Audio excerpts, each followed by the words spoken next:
And here it is, verse 6, talking about Jesus, who being in very nature God, did not consider equality with God something to be grasped, but he made himself nothing, taking the very nature of a servant. There's the word servant. Being made in human likeness. Jesus was first in the very nature God, and second equal to God, because that's who he was. He was God. And he understood he was God, and he is God. And he was, after his resurrection, he was highly exalted to a place above everything, above full dominion. But before he came to earth, he knew he was God. He was just not the nature, he is God. And he was enjoying the blessings of heaven.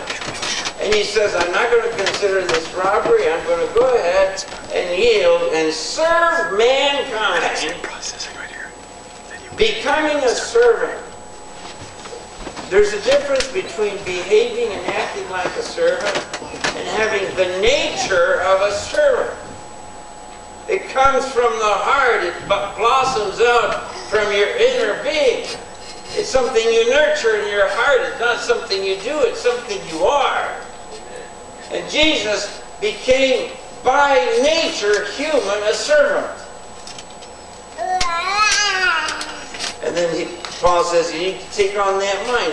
You need to have that attitude, to become a servant, to become the very nature of a servant.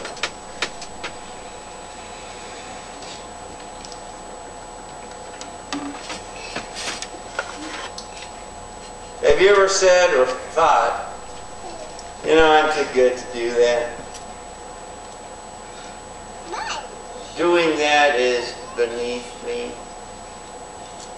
Am I the only weird one, or has anybody ever thought that? Do they know who I am? Do they know that my standing in the community? Do they know my reputation? If you think you are all that, then don't grasp onto it or cling to it. You've got to take on the mind of Christ and become a servant in your heart and in your actions. I learned this lesson years ago. I was a youth pastor in Miami. And I'd taken the young people out to the beach, and we were back home. One of the kids got too much sun, got sick on the bus, and vomited all over the floor of the bus.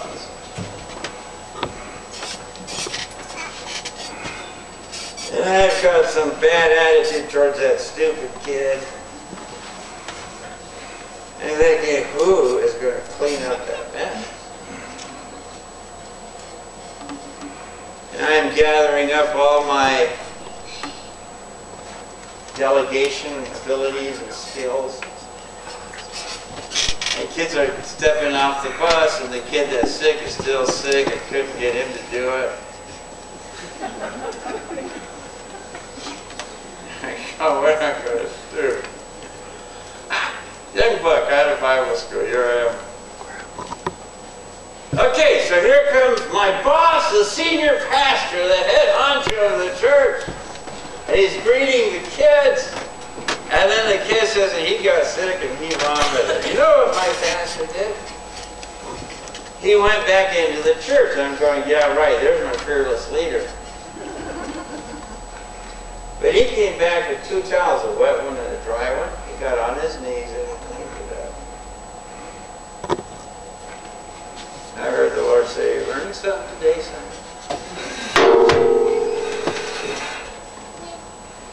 It's one of those moments when you know you got something. And that's where it happened for me. God showed me, hey, you think you're something? You better be a servant. Because you will wash up as a leader if you think it's about you. It's not about you. It's about the Lord. And we are servants. You know, I wasn't going to say this, but do you know what the word deacon comes from the Greek word diakonos? And it's translated into English, 2 translations. The first one, you know what it is? to minister. And you know what the second one is? A servant.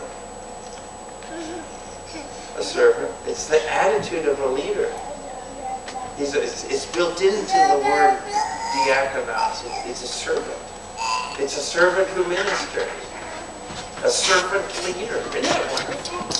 The kingdom of God is that way. And Christ, who, you know, is the King of Kings, Lord and Lord, he came and he modeled this thing that you're supposed to serve people, serve the people that you lead and that you love. Philippians chapter 2, verse 8.